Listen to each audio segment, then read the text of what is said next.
transfix.nl. It's Nick from Chicane here, guys.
I'm good. It's been a long day. Several plane journeys, but I got up at 4 in the morning this morning, and I have a little kick before the show, but I'm good, yeah.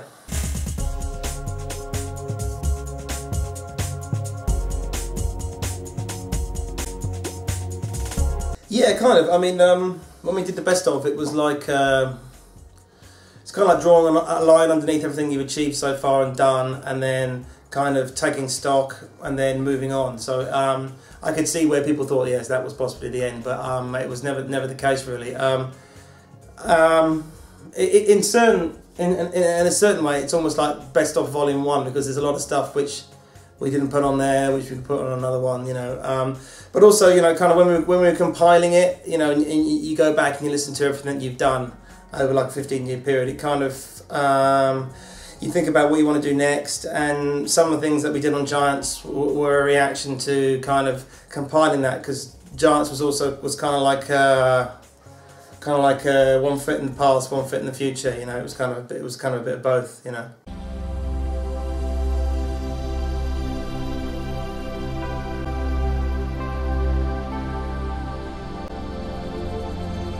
Yeah, difficult actually. As I just said, yeah, it felt like it was only like volume 1 of a best of, and there's a lot of stuff which didn't really make it onto there, which could have made it difficult.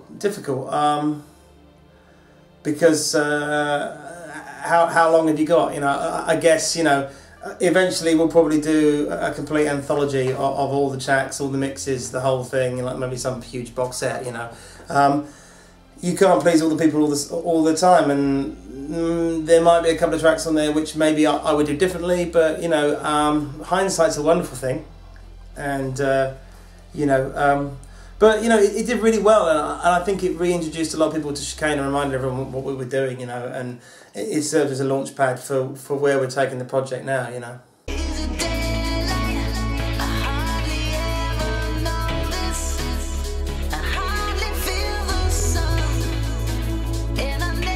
Giants came about from the track Giants that we did for the album, because it was just this mental huge riff, and it had such a big vast sound. It kind of came from there, and it's just a very interesting word, and it's a powerful kind of descriptive word. But, you know, it's always really difficult, you know, you're trying to come up with names and titles for songs and albums and things that encapsulate how you feel and what it means and all that sort of thing, you know. And 9 times out of 10, you just come up with a lot of bobbins. You know, Chicane came out of a hat, you know. We put a lot of stupid names in a hat, and that was one that came out.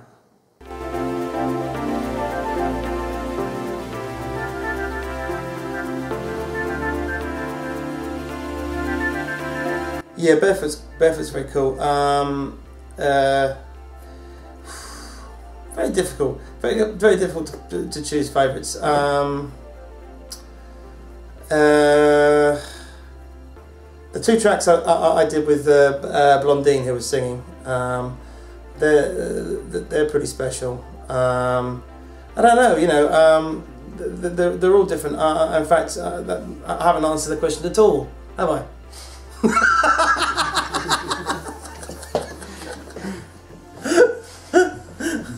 I should be a politician as a musician. See, that was just always swerves that. Just went off like that. Oh, it's a beautiful evening.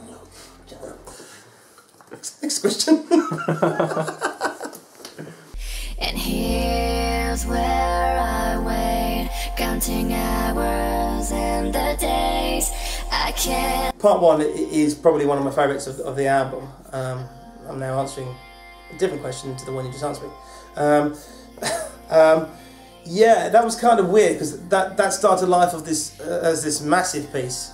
It started, you know, we had one bit which went into another bit and another bit, and it was just too big. You know, it went on into different places that didn't make any sense as an arrangement. It was like a, I don't know, it was like a 15-16 minute track. So, and I just had to be brutal, cut it in half. This is that song, this is that song. There's a lot of similarities, there's a lot of things going on each track which actually, you know, they correlate, you know. But yeah, and I was lucky enough to get Lamar to sing on the second part.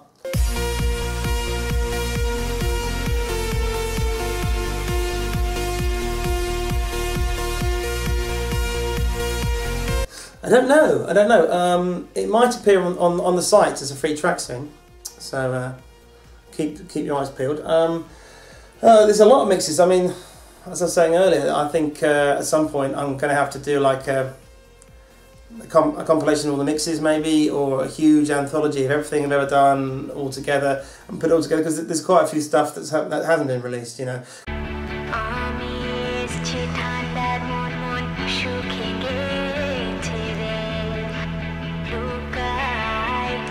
I think, you know, it's very important, and I always sort of harp on about it and talk about the key components that represent what it is you do and what makes you, you know. And the thing about Chicane has always been my approach to melody and atmosphere and how they combine and how they feel and what emotion they evoke in you. And what you do for me personally is that as styles change and through the years we've got different styles and stuff, you have to dip your toe into what's happening commercially, but keeps very much what you are. So say, you know, the grooves and the tempo and the general kind of, let's say, the style of things change. So from what was happening 15 years ago to where we are now, you know, things will evolve, and you'll pick up a little bit of what's happening culturally and what's cool, but you don't jump in and suddenly we start doing dubstep and we start doing things that are different. But it's always important to try something new and keep part of yourself and mix it with what's going on. And that way you keep fresh, you keep exciting, and you keep current, you know, and people are still interested in what you're doing. I'm not back in the 80s, right, you know, sounding like Duran Duran or something like that, you know. There's anything wrong with Duran Duran, of course.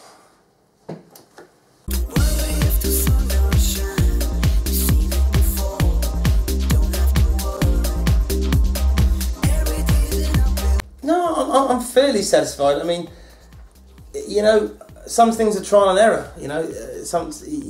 You do things and you think it's working, and sometimes it doesn't, you know. You don't always know, you know, until you put it out there to the fans and the public. You don't really know. I mean, do I get nostalgic? I guess now and again, but I mean, tracks like Don't Give Up and Saltwater and Offshore, I mean, we kind of gave Offshore a sort of an overhaul about a couple of years ago. Don't Give Up and Saltwater, probably I need to reinvigorate them again, probably bring them back up to speed, make them more modern, because, you know, I mean, there's only so many times you can play the old versions and you get bored and you want to try and do something new with them, you know. So nostalgia, you know, nostalgia is a weird thing. I guess, you know, sometimes, you know, I'll be doing a show or you know, and you'll get a memory or something flashback of kind of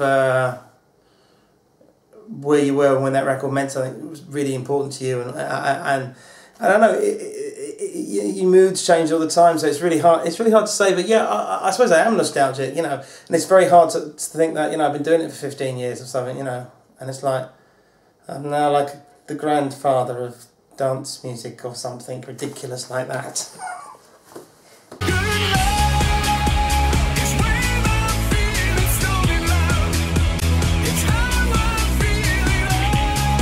The best thing about what I do for a living is I guess I have the freedom. I can probably work and live anywhere I want to, within reason. Yeah,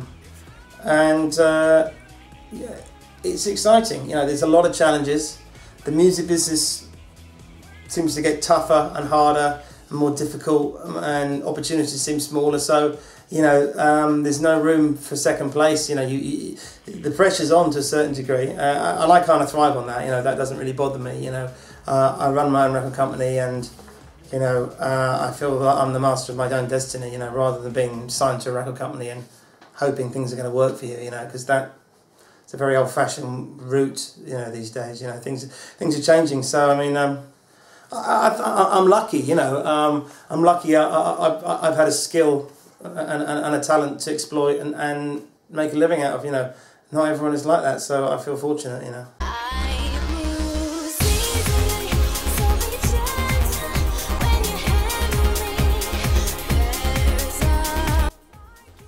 That's an interesting question because they kind of go hand in hand. It's a bit like kind of what I said earlier, is that you kind of 9 times out of 10 I produce what I want to produce, but I also think that generally what I like to produce has quite a commercial sound to it. So it's not like I don't know, someone like Nick Cave and the Bad Seeds kind of doing kind of odd records, really. You know, what I seem to like doing seems to resonate with people. You know, I think I'm quite fortunate that my sound that I'm happy making is quite commercial, and people seem to like that. But I think sometimes, you know, you do have to keep an eye on what's going on, and you have to think, well, okay, this sound here and what's happening there is really current and it's really rocking the clubs. So you have to look at it and think, okay, I understand that. Don't want to be that 100%, but you've always got to keep your finger on the pulse and understand what's making records change. Because the one thing you have to understand about this industry and dance music is that it's moving all the time. It's a moving target, and it's never still. And if you stop and kind of be a stick in the mud and say, I'm just going to do this and this is my sound and that's what it is, and if you don't like it, you can take a running jump. You know, you'll probably find that, you know, pretty soon that won't really work for you, you know. Like love on the run, there won't be tomorrow. The stars and the sun, every beat I follow. Together we're dancing all night. How do I know when a track is finished? It normally gets taken away from me. Basically, I'm terrible. I'll keep fiddling, I'll keep tweaking, I'll muck about with this and that, and it's like, You do kind of know. I'm not one of those guys, I'm not one of those producers who kind of finishes a song and then we pull down the mixing desk and then we mix the record. I work over quite a long period of time on each track, so by the time we get to the end, it's mixed itself. And no, you know, you have to step away from it. You have to kind of start working on the track and come back a couple of days later and you listen to it. Oh, it's nearly there, and come back, and you know, it's a long process. You do kind of, I mean, I guess if I was absolutely honest, if I was being brutal, and we're talking about selling records, it's probably actually 90% of the record is done very quickly, and then you spend the next 4 weeks, 5 weeks just tarting it up. So actually, in terms of brutal record sales, it probably wouldn't make any difference. It's just that, you know, you do like to, you know, it's a bit like going out in your car and it's all polished apart from one panel, and that panel's all muddy. Car's not gonna break down. It just don't look that good. Does that make any sense?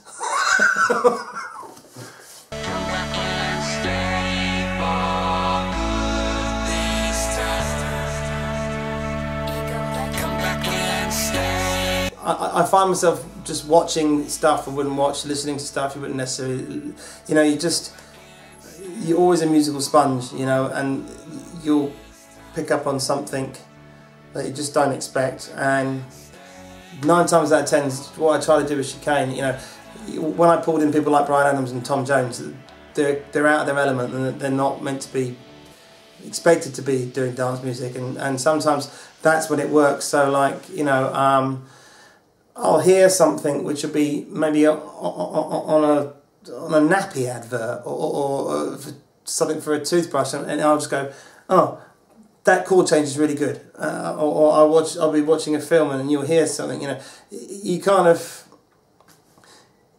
these things just crop up. It's impossible to say where you find it and how you find it. You know, you just do. It's knowing the stuff that inspires you. I mean, my little girl was watching a dreadful kids program. It was driving me absolutely mentalist. It was just terrible thing. She loves it, and it's just on repeat.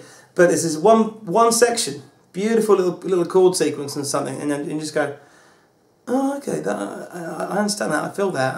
Okay, you know, and it goes in, and you remember it. You know, it comes from anywhere and everywhere.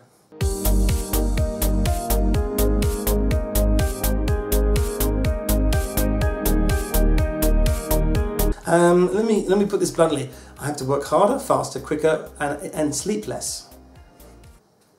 That's all I have to say about that.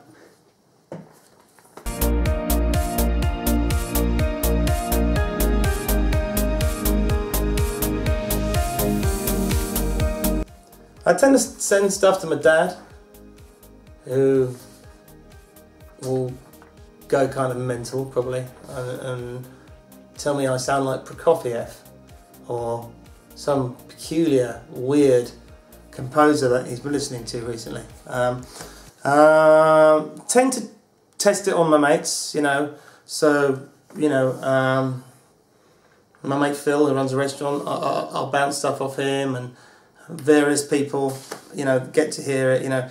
Just tend to test stuff, and once in a blue moon, like a gig like tonight, I'll play a completely new record.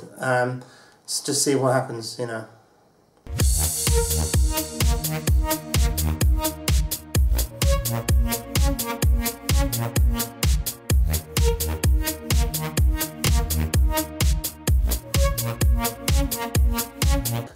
Yeah, I was in the running to do a film soundtrack this year. That's sadly fallen apart. That's what the business is like. It doesn't always work out. Yeah, I think there's a strong correlation between what I do and classical music. I have wanted to do some scoring and do some real proper, I guess, philharmonic work. You know, we recently just stuck up a free track on the site, which was a reworking of an Elgar track called Nimrod, which is a classical English piece. You know, I've got a lot of time for that sort of thing. I grew up with that sort of music, you know, and I do want to get into it. I think there's a lot of classical overtones in things I do in music, but in a modern way, I think, you know. So it's very close to my heart, you know.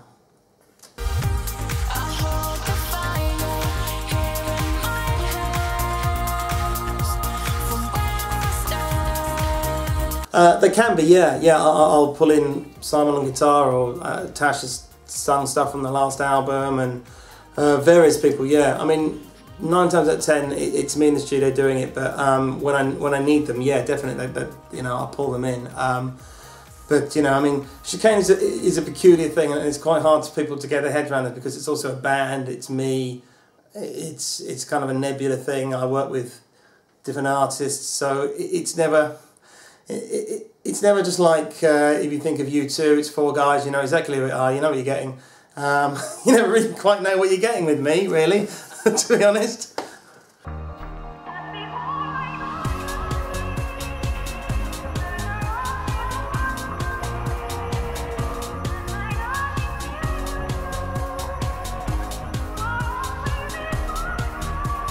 I was just having a chat with Steve a minute ago, Steve Helstrip. Yeah, quite possibly. I think we are due to get in the studio again together and do some bits and bobs. He's a great guy, you know, understands music like I do, so it's nice to do a gig together. I think we might have a few beers later. If I talk to God, he'd tell me why. There's something going on. Dark people walking by. No. Maybe DJing. I don't know. No, not really. It's all too encompassing, the chicane thing at the minute, really. one again. My life is better spent inside your world. A butterfly that sings. No, not really. Didn't really interest me, and vaguely, still doesn't really interest me that much, you know. Never been a DJ. Never really kind of, I don't know. No. New.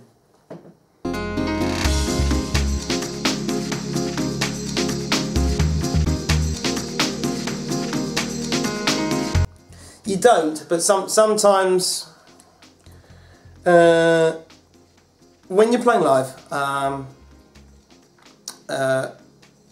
it's a reciprocal thing, you know. If the crowd is getting it and you're feeling it, it comes back to you when you're playing, and you perform better and you feel better, and you know, you get a great feeling about the whole thing. Now, if you're not having a good show, or for some reason, you know, sometimes I feel like, well, I want to play some of the new stuff, and I'm playing the old stuff again, and I'll be like, getting a bit tired of that. I wish I could play some of this or that, you know. But, you know, playing live, a huge amount of playing live is recognition. It's like if people come tonight and I play 7 or 8 tracks that no one's ever heard before, they could be the best 7 or 8 tracks in the world. But if you don't know them, you can't respond to them immediately, you know. If you try and think back to great records, and the first time you hear them, it's not the same until you heard them 10 or 20 times and you really get it. And you know, that's part of playing live. So the Don't Give Ups, the Saltwaters and the Offshores, they're always in the show, you know, because people get it, and that's what they want to hear, and that's part of what you are, and that's why they come to see you, you know. So I wouldn't say it's a chore. Just now and again, you know, you could be like, here we go again. But there are many worse things in life than that.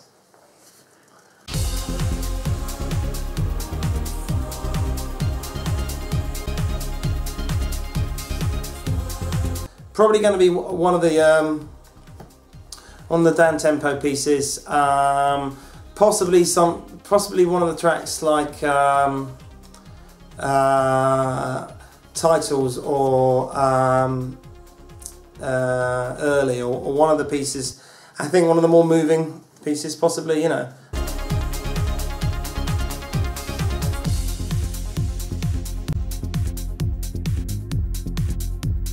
Funny you should say that.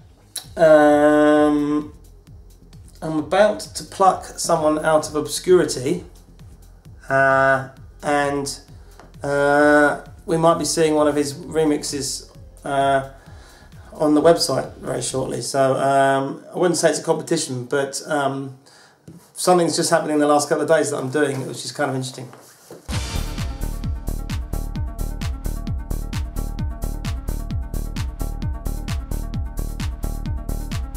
I'm finishing what's going to be an album or a mini album just before the summer. So it's been kind of crazy, you know, to do Giants last year and then to come and do almost another album this year has been pretty mental, you know. My brain is a bit fried.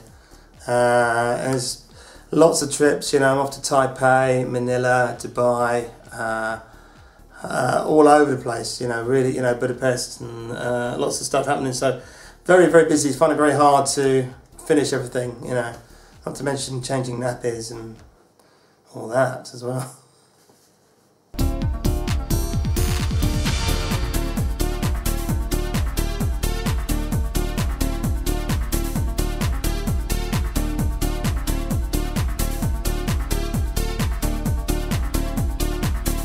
Who told you that crap?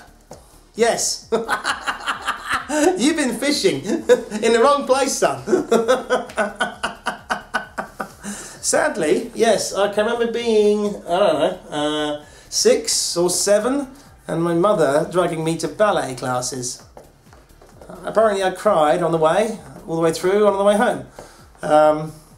Yeah, you know, I mean, I did a lot of gymnastics and martial arts and lots of things like that, so ballet. Ballet, I tell you. I'll see you later, son.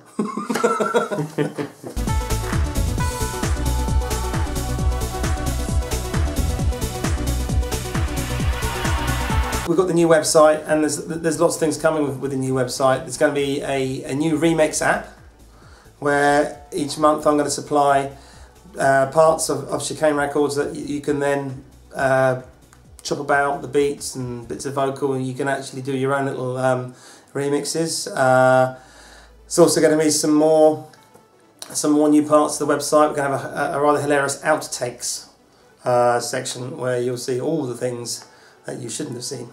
A bit like this.